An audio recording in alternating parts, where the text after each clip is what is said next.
Marhaba. Bismillah. Hammalarni Super Liga boshlangani bilan tabriklayman. O'yin keladigan bo'lsak, o'yin qiyin bo'ldi. Nimaga tez hali nima desam bo'ladi.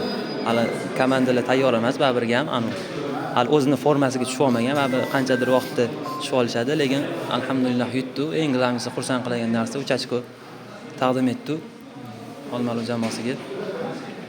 Unda g'alaba bilan Olmaliq muxlislarini, Olmaliq shahrini tabriklayman.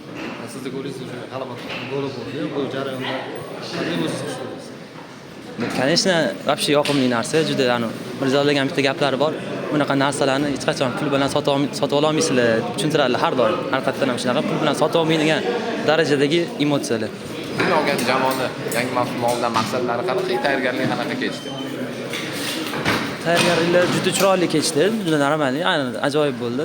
Birinchi Dubayda, keyin Turkiyada ko'p o'yinlar bo'ldi.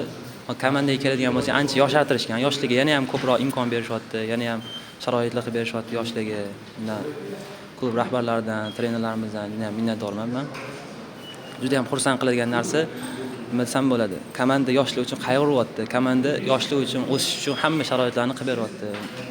Nima desam bo'ladi, juda xursand qiladigan narsa deb insonni. Tarkib keladigan bo'lsa, tarkib ham ancha yoshardi, ham kuchaydi deb bemalol ayta olmayman. Nimaga tez legionerlar oldi, yosh futbolchilar oldi, yana ham komanda kuchaydi. Hop, yana anaqaga keladigan bo'lsa, chempionatga keladigan bo'lsa, xudo xolisa yuqori har doim yuqori maqsadlarni, har doim yuqori o'rinlarni niyat qilib oldiga maqsad qilib qo'yib kelgan jamoa agamki. Xudo xolisa jamoamiz muxlislarini xursand qilishga harakat qilamiz inshaalloh.